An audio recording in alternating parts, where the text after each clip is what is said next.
guys, it's Kevin again. I know you're a little confused by the title and you're saying, this is 2 weeks late, this is 2 weeks late, this is 2 weeks late. I know it's 2 weeks late, guys. There's a big reason why.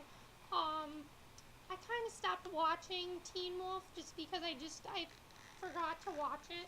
So I stopped watching it, and then I started to read more stuff about it, and I decided I'd just watch the mid-season finale to you so I could review it to you. So I'm catching up on a couple shows. First Teen Wolf, then Twisted, and then let's see what else is on this PR. I have to watch the Twisted finale, which I'll review to you.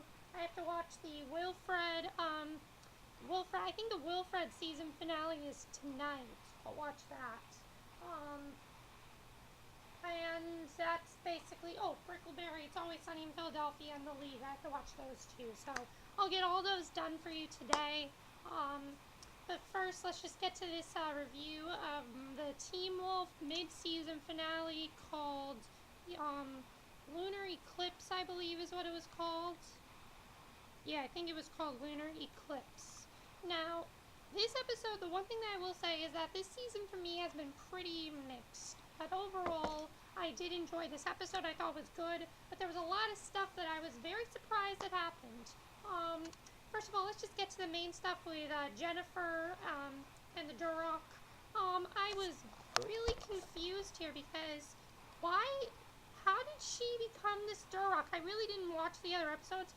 How did she become this Duroc? How did this happen to her? I was very confused with that. I didn't know exactly what was going on with that part of the show, but I thought the effects were really cool in that part. Basically, she was holding everyone hostage. And, she kind of wants to try to just control everything, and I don't know exactly what she wants to, but she's holding everyone hostage. And while this is happening, we did find out what Lydia is, and Lydia is a banshee. And that's the reason why she's been having all these crazy nightmares, is because she's a banshee. And that makes perfect sense, because she always screams a lot. She's always the one screaming, and it kind of just that's why every time she screams, it attracts these creatures, because she's a banshee. And that just makes perfect sense. So that was definitely really, really cool to see. Scott's father returned. I don't know where that came from, but Scott's father basically returned, and it seems like him and Scott it's not gonna go very well with them. It looks like he doesn't agree with his father at all, and he's still angry at his father, and it's just gonna have to take some time, because his father moved back, and he wants to reconnect with his son, but Scott does not want to reconnect with him, so we'll just have to see what happens there. So I thought that was very interesting. We'll just have to see what happens. He tried to talk to Scott, but he just did not want to listen. So yeah, that happened. And, the worst part of the episode for me. Isaac and Allison got together.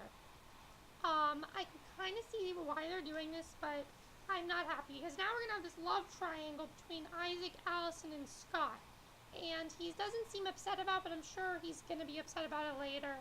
And we'll just have to see what happens there, but it looks like it's going to get pretty bad.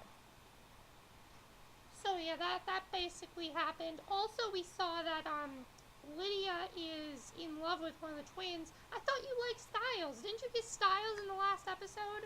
I mean, what the hell? That doesn't make any sense to me. Alright.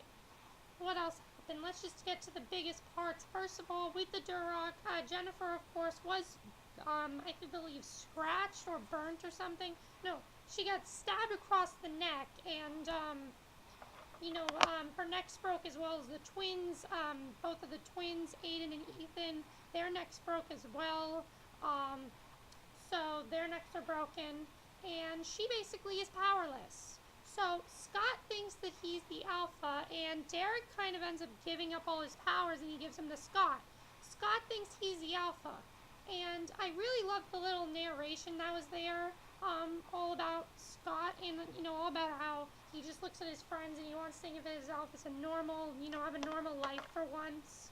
And, as far as him wanting to work with Deucalion, Scott does not want to work with Deucalion, but Deucalion can see again. He's not blind anymore. He can see again, and So we'll have to see what happens there. I wonder if Deucalion is actually going to be a good guy or a bad guy now. We'll just have to see.